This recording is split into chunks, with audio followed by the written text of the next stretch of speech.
Hello,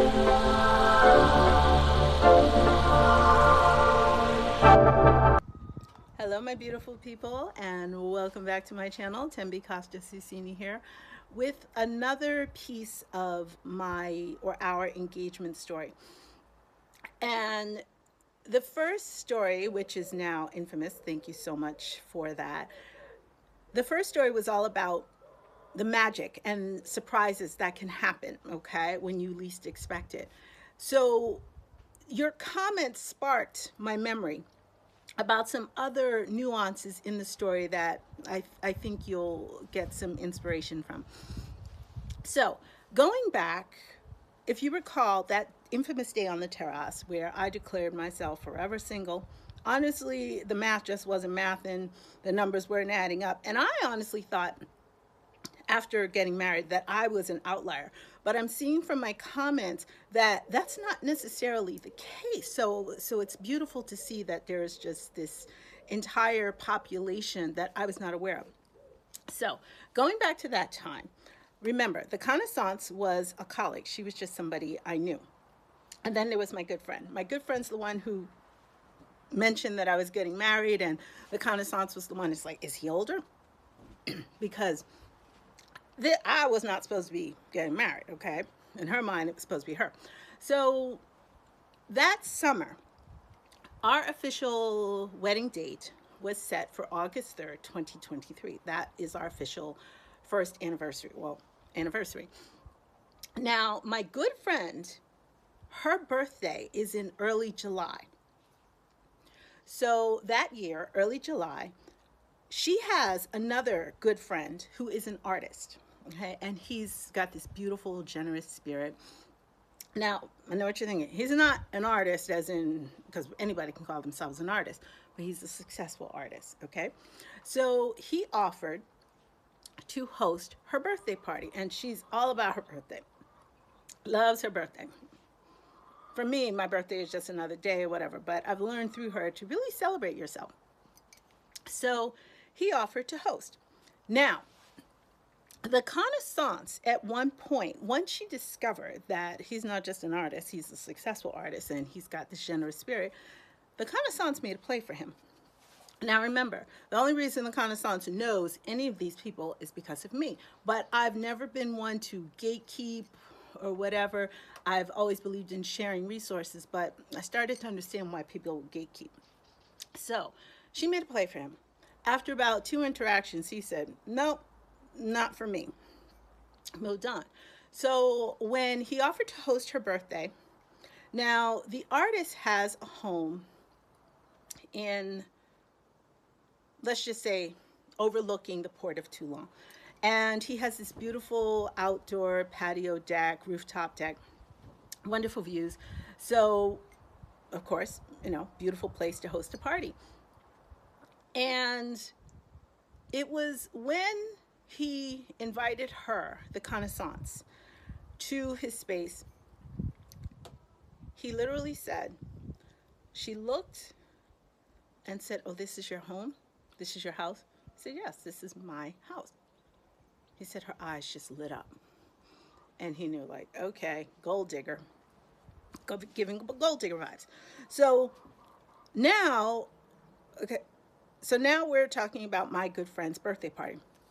So she obviously was not planning on inviting the connaissance because this was his home and he had already moved on and he was, but when you're in a space of peace and harmony and happiness and tranquility in your life, you are not bothered by too many things, okay? You're just not. So he says, no, don't do that. Invite her along. It'll be a great reset for everyone. She'll see that there's no hard feelings. We're all good. She's welcome to enjoy herself, have a good time. And in other words, I've learned that that's what happens when you're in that state of abundance. And it has nothing to do with money, the state of abundance. And that's where I was at the time that I introduced them, okay? Because my friend, she's all about joie de vie. She's all about enjoyment of life. So now, mind you, at this point, this was the first time I came face to face with the connaissance after she learned about my engagement and after I had officially invited her to our tiny little civil service wedding. Tiny but intimate but beautiful. So we had invited her. Not only had we invited her, but we arranged for overnight accommodations for her, free of charge, with a good friend of ours who had the space or whatnot. And because she had to travel a good ways and she didn't have a car, and again, I identified because I've been in that space. So now back to the party. So we come to the party, right? And this is her first time seeing me since getting engaged, but also her first time meeting my then fiance. So we walk into the party and everybody customarily does a little double kiss or whatever. And, you know, he met a few people already, but a few other people were new. So after our double kisses are exchanged, whatever, and oh, I haven't seen you in so long, da da da da. And people kind of diffuse a little bit. She comes up to me very subtly, very quietly, puts her hand on my hand very subtly, very, very gently, barely touching me, and leans in and says, "You've put on weight." I'm like, and you know, in my brain, I'm like, again, she's there because the only way she even knows anybody there is because of me. But again, not one to gatekeep. And I said to myself, do I set this off now? And again, beautiful surroundings, food, beautiful people, just beautiful surrounding. So I was like, nope, go into the beauty. And I also saw where this is coming from, okay? So I'm like, did you meet my fiance? So the party goes on, having a great time. And we start to notice that the connaissance is positioning herself within like 5-10 feet of the artist, okay, waiting for some attention or acknowledgement, whatever. But he was going on, like I said, he was just like, hey, you know, come enjoy, you know, kind of thing. That's where he was coming from. So toward the end of the night, when the group starts to thin out, I'm sitting on the patio, on the rooftop, with another friend. And she's asking me, oh, girl, what are you going to wear? And again, with my hot flashes, and the only thing I'll say about getting married at this stage was that I could not wear what I wanted to wear. I always saw myself in something modest, classic, something akin to, dare I say it, what Meghan Markle wore for her wedding. Classic, maybe 3/4 sleeves, maybe cap sleeves, something like that. I always saw myself in sleeves, something very simple and modest. Because of my hot flashes and because air conditioning is not a thing in France, okay? Air conditioning is a luxury, but in most buildings, you are not going to get air conditioning. Okay, most restaurants, things of that nature. It's just not a thing, okay? I think it has to do with the environmental protection. So anywho, but this was the thick of summer, okay? August, I mean, it doesn't get any hotter than August. So I was telling her, I said, well, you know, I ordered a dress, okay? I ordered a dress off the internet. And again, ring, whatever, we got it all off the internet. I was more focused on, I got my king, okay? The dress, all that other stuff, as long as I feel good, I'm good. So this girl says to me, what are you going to wear? And she was one of those who has the hookup. You know what I mean? She was like one of those who knows how to get stuff that fell off the truck, you know, for like 25% of the original price, whatever. So I said to her, I said, well, I ordered something, you know, I'm fingers crossed it arrives in time, blah, blah, blah. And she says to me, well, if you get too close and you still haven't received it, reach out to me, right? So she and I have a conversation. The connaissance comes over, inserts herself in the conversation, and she asked me, she says, well, what are you going to do with your hair? I said, well, again, because of my hot flashes, I can't have too much extensions. I was never a wig girl. I can't do whatever, you know, I got to get to my scalp, and it's got to be off my neck. So I told her, I said, it's going to be in a chignon, something like this. And, you know, so she was showing me some ideas, or, you know, and she was that girl who was all about creativity with hair and things. So we're having this conversation, and she turns to me and says, okay, is this a wedding? Is this really a wedding? Or is this a PAX?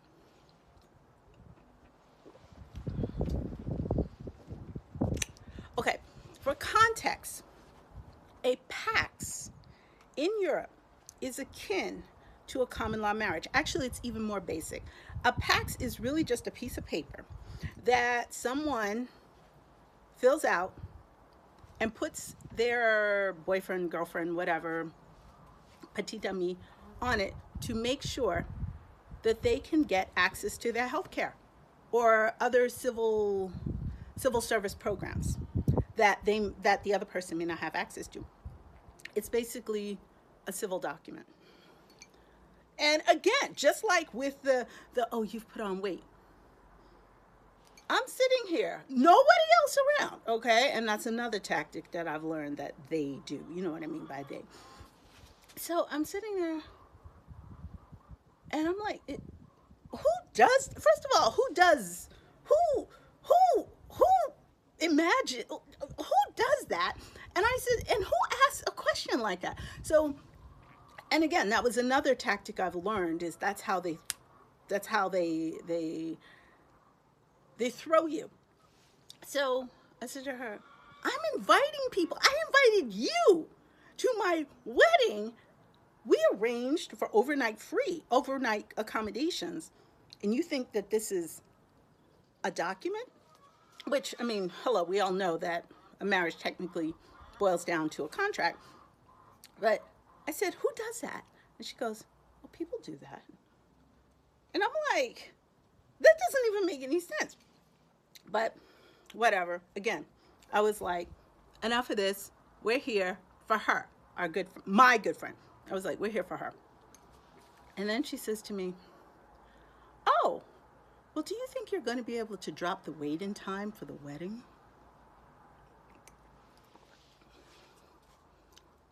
And that's when it clicked. Well, I mean, it's been clicking all the time. I turned to her and I said, weight or no weight? This man found me in the throes of, in the middle of a hormonal storm, hot flashes, memory loss, all kinds of stuff, vertigo. And this man has treated me like a queen, okay? And continues to treat me like a queen. And that's because he treats me like a queen. He has extended that to my friends, okay? And I said to her, I said, you know, at 50 years old, I can look back in my life, and I've had the washboard abs, okay? I've been a professional dancer. I've been a yoga teacher. Don't ask me for stuff, because that was before social media and all that stuff. I retired from auditioning when I was 30, and then I went into teaching yoga. Long story short, I've had the washboard abs, and guess what? I've been single the whole time, okay? And the washboard abs, yeah, they do a little bit for your confidence and knowing that you can wear certain things without hesitation. But at the end of the day, it did nothing for my level of happiness, my level of peace, my level of contentment, and my overall sense of peace within myself, my overall sense of my overall sense of me, okay? So, and that's exactly what I said to her. I said, you know, I get it. And now, mind you, she was in her late 30s at this point, so I understood. And that's the only reason I gave her as much grace as I did. I said, I hope that one day you will get to where I am. And now, obviously, I'm not talking about my husband. So that's a good place to end this story. So, again, ladies, when you find, or I should say, when your king finds you, it's not all of this being past our prime ain't gonna matter, because when it happens, and it happens in divine timing, nothing's better than that. All right, a tuteleo. I will see you later. And don't forget, when we get to 5,000 subscribers, my husband will join the conversation and take your questions. Till next time, thanks for tuning in.